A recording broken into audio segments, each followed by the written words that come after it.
ఉసిరికాయలు తీసుకొని శుభ్రంగా కడిగి వాటిని అవన్నీ ఆరాక వాటికి చాకుతో ఘాట్లు పెట్టి నూనెలో వేసి వేయించాలి.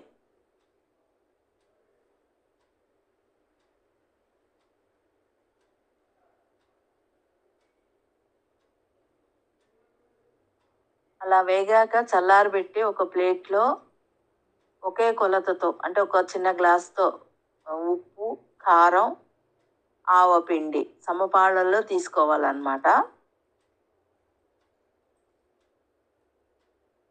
కాసిన మెంతులు వేయాలి అందులో.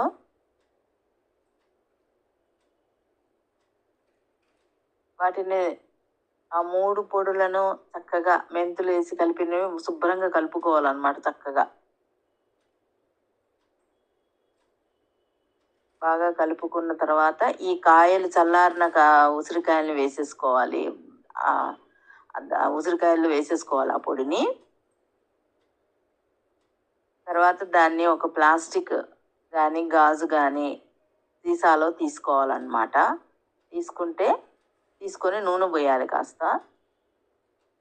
నానిన తర్వాత నోరూరించి ఉసిరికాయ పచ్చడి రెడీ. ఈ కార్తీక మాసంలో ఈ పచ్చడిని తినాలి. ఒక 2-3 రోజులు అయ్యాక కాయలకు ఉప్పు, కారం, ఆవపిండి బాగా పట్టి కాయ మెత్తబడి పచ్చడి ఇంకా బాగుంటుంది.